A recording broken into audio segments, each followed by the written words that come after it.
প্রথম প্রশ্নটি হচ্ছে, একটা মানুষ, বিবেকবান মানুষ, তার প্রথম প্রশ্ন হচ্ছে আমি কে, আমার পরিচয় কি, আমি কে? তার জবাব আল্লাহর কোরআন দিয়ে দিয়েছে।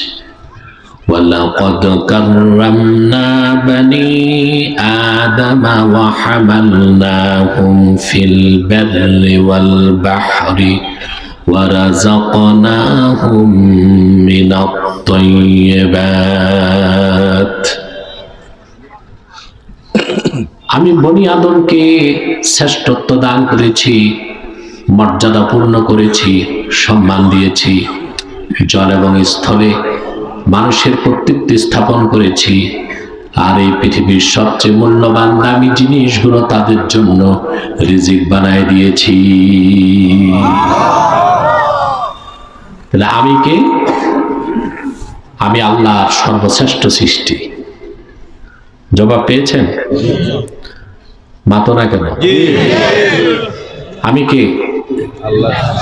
আমি আল্লাহর সর্বশ্রেষ্ঠ সৃষ্টি মানুষ, আদম সন্তান, আল্লাহর প্রিয় সৃষ্টি, আল্লাহর শ্রেষ্ঠ সৃষ্টি, আল্লাহর সুন্দরতম সৃষ্টি। জবাব দিল কে? কোরআন। যারা অবিশ্বাসী, নাস্তিক, কাফের, মুশরিক, বেঈমান, কোরআন থেকে দূরে, ওরা জবাব খুঁজে বিজ্ঞান থেকে। কোথেকে? এখন আমি কে? বিজ্ঞান জবাব দিচ্ছে। বিজ্ঞান তো না, বিজ্ঞানের নামে যা পড়ানো হয় আমাদের দেশে। জবাব দিবে এই ব্যাপারে বিজ্ঞান আবার একটা গাঁজাখুরি গল্প আবিষ্কার করছে। এটা সপ্তম শ্রেণীর বইতেও চলে আসছে। সমাজ বিজ্ঞান বইতে নবম শ্রেণী, দশম শ্রেণীতে আছে, আর জীববিজ্ঞান, প্রাণী বিজ্ঞানে একদম গ্রাজুয়েশন, অনার্স পর্যন্ত আছে। আমি কে? বিজ্ঞান একটা গাঁজাখুরি গল্প আবিষ্কার করেছে যে কোটি কোটি বছর আগে কিছুই ছিল না। তো কিছু যে ছিল না দেখছে কে? তারপর কি হলো? গল্পটা এইরকমই। ওদের মধ্যে আবার মতভেদ আছে বিজ্ঞানের মধ্যে। আকাশ থেকে প্রচুর ক্রিস্টাল এসেছে, তা গলে সমুদ্র হয়ে গেছে, পানি হয়ে গেছে। তারপর প্রচুর উল্কা বৃষ্টি হয়েছে। তারপর কি হলো? তারপরে নাইট্রোজেন, হাইড্রোজেন, অক্সিজেন এগুলো এসে তারপর ধীরে ধীরে ধীরে ধীরে পানিতে এক কোষী জীব হয়ে গেছে, তার নাম অ্যামিবা। তারপরে ফিউশন, কোষ বিভাজনের মাধ্যমে তা হয়ে গেছে কীট। তারপর বিবর্তনের মাধ্যমে কীট হয়ে গেছে ব্যাঙ। ব্যাঙের আর পানি ভাল লাগে না, ব্যাঙ পানি থেকে চলে আসছে ডাঙ্গায়। এটা বিবর্তনে হয়ে গেছে গিনিপিগ। গিনিপিগ জাতীয় প্রাণী আবার এভোলিউশন, বিবর্তনের মাধ্যমে হয়ে গেছে শিম্পাঞ্জি, ওরাংওটাং, হনুমান, বানর। তারপর লক্ষ লক্ষ বছর আগে বানর দাঁড়ায় গেছে, লেজ পড়ে গেছে, দৌড় দিছে, হয়ে গেছে মানুষ। তাহলে তথাকথিত বিজ্ঞান জবাব দিচ্ছে আমি কে? বানর, বানরের গোষ্ঠী।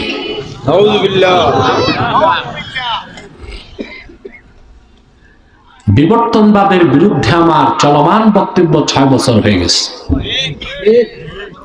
আপনারাই তার সাক্ষী।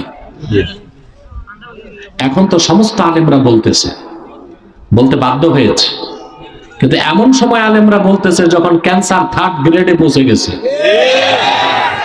এখন আর থেরাপি কাজ হবে না, থেরাপি আর ধরে না। হ্যাঁ, এই যে বিবর্তনবাদ করানো হচ্ছে স্কুলে আমার দেশে, এই বিবর্তনবাদের ব্যাপারে দুনিয়ার সমস্ত জুলজিস্ট, প্রাণী বিজ্ঞানী একমত। The theory of evolution is not a scientific fact. It is nothing but the hypothesis of Charles Darwin. বিবর্তনবাদ কোনো বৈজ্ঞানিক মতবাদ নয়, এটা ডারউইনের একটি মতবাদ, যার পক্ষে কোনো বৈজ্ঞানিক প্রমাণ নাই। তাহলে বাংলাদেশে যেখানে 17,46,00,000 মানুষ, 14 কোটি মুসলমান। আমার প্রশ্ন, 14 কোটি মুসলমানের রক্ত পানি করা ঘামের পয়সায় যে শিক্ষা মন্ত্রণালয় চলে, তারা বিজ্ঞানের নামে বিজ্ঞান বইতে নাস্তিকতা শিখাচ্ছে। এর দ্বারা জাতি ধ্বংস করার এক গভীর চক্রান্ত ছাড়া আর কিছু নয়। আমি জনতার পক্ষ থেকে বাংলাদেশের যারা অভিভাবক, নীতি নির্ধারক, তাদের কাছে করজোর অনুরোধ, বিজ্ঞানের নামে এই গাঁজাখুরি কথাগুলো বই থেকে ডিলিট করেন, নতুবা আগামীতে ঘরে ঘরে নাস্তিক পয়দা হবে। আর এদেশে যখন মুসলিম সংখ্যা কমে নাস্তিক সংখ্যা বেড়ে যাবে, তখন বাংলাদেশের স্বাধীনতাও আর নিরাপদ থাকবে না। ঠিক কিনা বল? তাহলে আমি কে? মানুষ। আমি কে? সুবহানাল্লাহ বলবেন না? কে বলেছে? দ্বিতীয় প্রশ্ন, what is the origin of man? মানুষের আদি উৎস কি? কোত্থেকে আমি? কোরআন জবাব দিচ্ছে, আল্লাহর কোরআন। وَقُلْنَا يَا آدَمُ اسْكُنْ أَنْتَ وَزَوْجُكَ الْجَنَّةَ وَكُلَا مِنْهَا رَغَدًا حَيْثُ شِئْتُمَا وَلَا تَقْرَبَا هَذِهِ الشَّجَرَةَ فَتَكُونَا مِنَ الظَّالِمِينَ। আল্লাহ পাক বলেন, আমি আদমকে বললাম, হে আদম, তুমি এবং তোমার স্ত্রী পরমানন্দে জান্নাতে বসবাস করো, যা খুশি তা প্রাচুর্যের সাথে ভক্ষণ করো, খাও, তবে একটা বৃক্ষের কাছেও আসবা না, যাবা না, এই একটা বৃক্ষের কাছেও যাবা না। যদি যাও, স্বামী স্ত্রী তোমরা ক্ষতিগ্রস্তদের কাতারে সামিল হয়ে যাবে। আমরা জবাব পেলাম, আমাদের উৎস জান্নাত। বাবার বাড়ি জোরে বলতে হবে, আমাদের সূচনা, মানব জাতির সৃষ্টিটা কোথায় হয়েছে? আরে মাতো নাকে ভাই, মাইকের কন্ডিশন তো ভালো না, এটা আমাকে সাপোর্ট দিচ্ছে না। মাইক ভালো সেটিং হয় নাই, সেটিংটা সমস্যা। দেখছো? হ্যালো, ওরটাও ঠিক করে হ্যালো বলে দিচ্ছে। মাইক ভালো, সেটিংটা ভালো করতে হবে, অর্থাৎ আওয়াজটা যেন ডবল না হয়, আমার কানে যেন আওয়াজ না আসে। ওকে একটু গাইড করেন আপনারা। সম্মানিত সুধী, কথা খেয়াল করছেন? তাহলে আমাদের আদি উৎস কি? আমরা কোত্থেকে? জান্নাত থেকে। সুবহানাল্লাহ। কে বলছে? আর তথাকথিত বিজ্ঞানকে প্রশ্ন করেন, আমরা কোথা থেকে? বিজ্ঞান জবাব দিচ্ছে জঙ্গল থেকে, কারণ বানরের বাড়ি কই?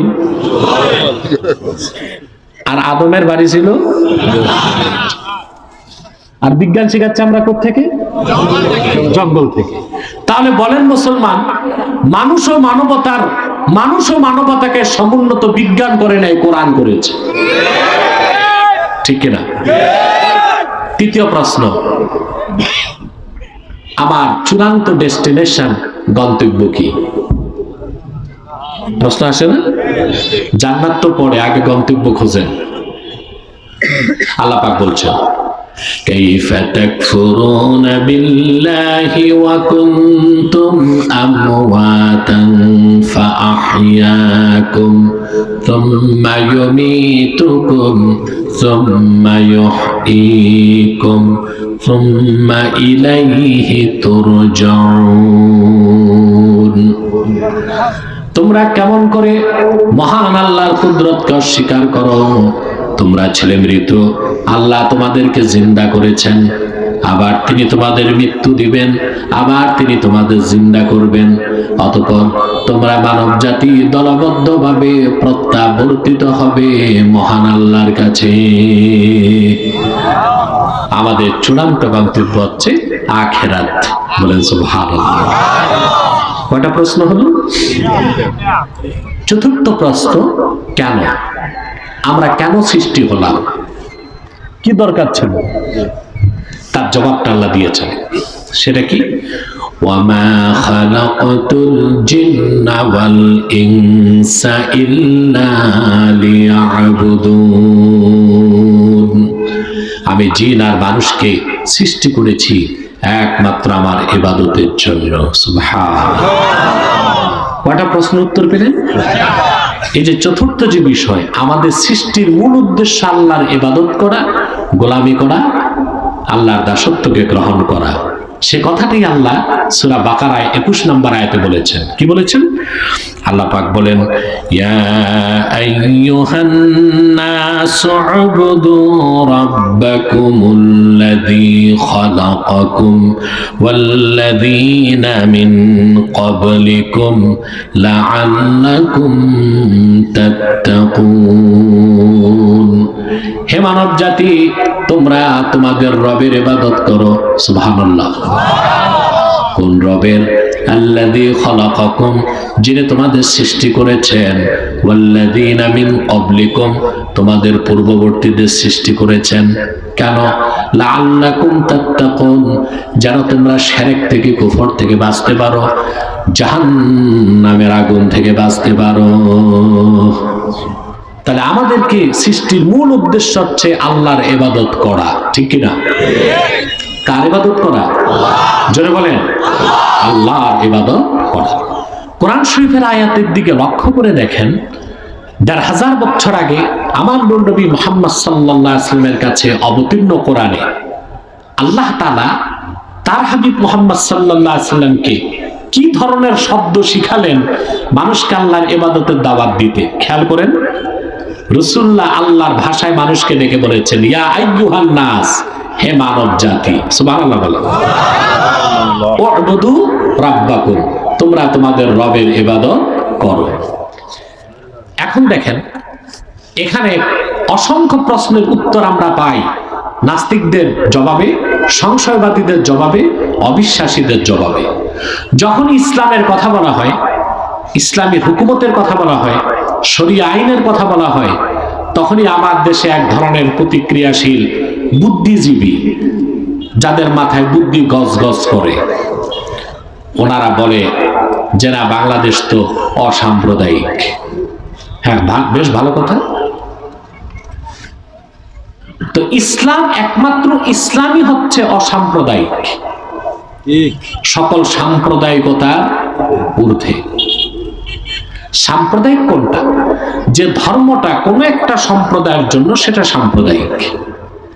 আর যে জীবন বিধানটা সকল সম্প্রদায়ের জন্য, ওটাই তো অসাম্প্রদায়িক। কথা বলেন, ঠিকটা বুঝে কইলা না না বুঝে? বুঝে। যেমন আল্লাহর পক্ষ থেকে পূর্বে যত নবী এসেছেন, প্রত্যেক নবী ছিলেন আঞ্চলিক নবী, একটি অঞ্চলের জন্য, একটি সম্প্রদায়ের জন্য। সেজন্য পূর্বের নবীগণ মানব জাতিকে যখন ডাকতেন, সম্প্রদায়কে ডাক দিতেন, হে আমার সম্প্রদায়, হে আমার কওম, হে আমার জাতি। ঠিক কিনা বলেন? কেউ বলেছেন হে সামুদ জাতি, কেউ বলেছেন মাদিয়ানবাসী, কেউ বলেছেন বনি ইসরাইল। কিন্তু বিশ্ব মানবতার মুক্তির দূত, আল্লাহর আখির নবী, নবীগণের মাথার তাজ, নূর নবীজি আমার মুহাম্মদ সাল্লাল্লাহু আলাইহি ওয়াসাল্লাম ১৫০০ বছর আগে এই কথা বলে ডাক দেন নাই, হে আরববাসী। তিনি বলেছেন ইয়া আইয়ুহান নাস, হে মানব জাতি। সুবহানাল্লাহ বলেন। তাহলে মুহাম্মদ সাল্লাল্লাহু আলাইহি ওয়াসাল্লাম আল্লাহর পক্ষ থেকে যে পূর্ণাঙ্গ জীবন বিধান ১৫০০ বছর আগে এনেছেন, সেটা কি শুধু মুসলমানের জন্য, আরববাসীর জন্য, না মানব জাতির জন্য? তাহলে ইসলাম, একমাত্র ইসলামই অসাম্প্রদায়িক।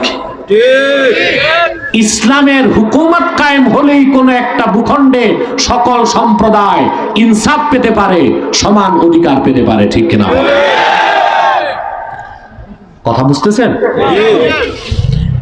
দ্বিতীয় প্রশ্ন, ভালো করে খেয়াল করেন।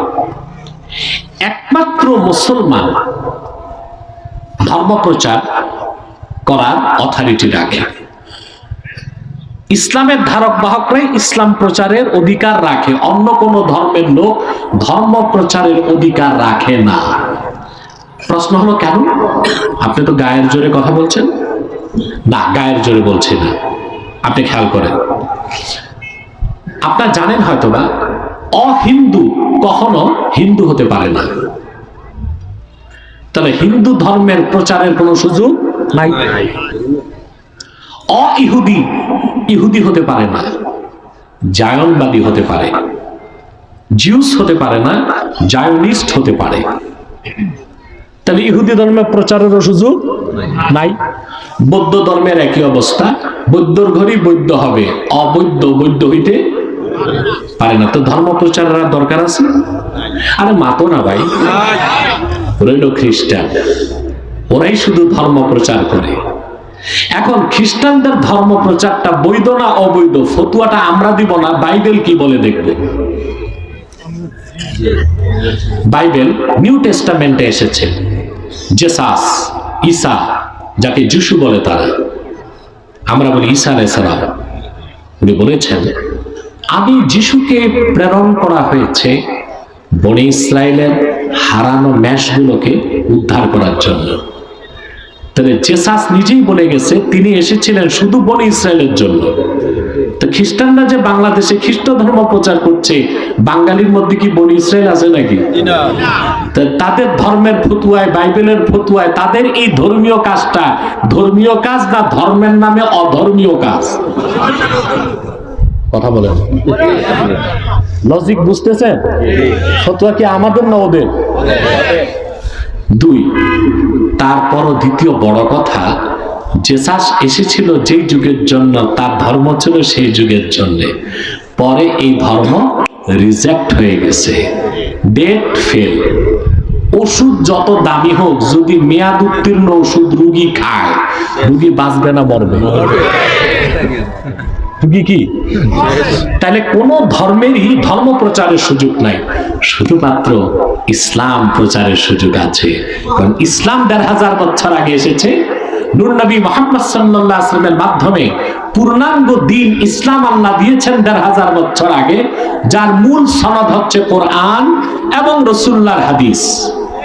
সেই ইসলাম শুধু মুসলমানের জন্য নয়, গোটা বিশ্ব মানবতার কল্যাণে আল্লাহ তাআলা দ্বীন ইসলাম দিয়েছেন, বলেন সুবহানাল্লাহ। এরাই মহাসত্যের পেগাম দিয়ে পৃথিবীর বিভিন্ন জনপদে, রাষ্ট্রে যাবার অধিকার রাখে। এই অথরিটি মুসলিমকে দিয়েছেন কে? আমার ভাইরা, আমি ওখানে যে জুমা পড়ব, আপনারা মাঠে জুমা পড়বেন, কি বলেন? মাঠে জুমা হবে না আপনার? আপনারা মাঠে জুমা পড়বেন। আমি আরো সময় দিচ্ছি আপনাদেরকে, আমি চলে গেলেই খুতবা দিয়ে জুমা পড়ে ফেলবেন। কথা খেয়াল করতেছেন? আলহামদুলিল্লাহ, আমাদের প্যান্ডেল তো ভরে গেছে, ওই লোকগুলো দাঁড়ায় আছে কেন? না, ওরা মনে বুঝতে পারতেছে না, অনেকে জিন্সের প্যান্ট লাগায় আসছে। জিন্সের প্যান্ট লাগাইলে বসা যায় না, কারণ বসলেই চিচেন থাক।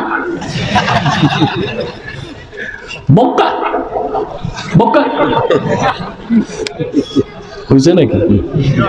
হ্যাঁ, হয়েছে। সম্মানিত সুধী, তারা খেয়াল করেন, আল্লাহ তাআলা বলেছেন, ইয়া আইয়ুহান নাস, হে মানব জাতি, উ'বুদু রাব্বাকুম, তোমরা তোমাদের রবের ইবাদত করো। সুবহানাল্লাহ। আপনারা কি রবের ইবাদত করেন? একটু বুঝে শুনে মাতেন, করেন? বড় কথা, রবের ইবাদত বুঝেন কি না তাই তো বড় প্রশ্ন। ইবাদত কাকে বলে? আমরা তো ইবাদত বুঝি না, আমরা মনে করি নামাজ, রোজা, হজ, যাকাত, এর নামে ইবাদত। দাড়ি টুপি জুব্বা কুর্তা, এটাই ইবাদত? এতটুকু ইবাদত না। ইবাদতের সংজ্ঞা দিতে যে হাফেজ জালালউদ্দিন সুয়ুতি রাহমাতুল্লাহ লেখেন, ইবাদত হচ্ছে ইমতিসালুল আওয়ামির ওয়া ইজতিনাবুন নওয়াহি। ঈমান আনার পরে আল্লাহ তার রাসূলের হুকুমকে মানা, নিষেধকে ছাড়া, তার নাম হচ্ছে ইবাদত। তার মানে আপনি নামাজ পড়বেন আবার সুদ খাবেন, এটা ইবাদত হবে না। নামাজ পড়তে হবে, সুদ ছাড়তে হবে, রোজা রাখতে হবে, ঘুষ ছাড়তে হবে, হজ করতে হবে, জিনা ব্যভিচার ছাড়তে হবে। ঠিক কিনা বলেন? শুধু হুকুম মানার নাম ইবাদত নয়, হুকুম মানা নিষেধ ছাড়া, হুকুম মানা নিষেধ ছাড়া। ইমতিসালুল আওয়ামির ওয়া ইজতিনাবুন নওয়াহি, আদেশগুলো মানা, নিষেধগুলো ছাড়া, তার নাম কি? ইবাদত।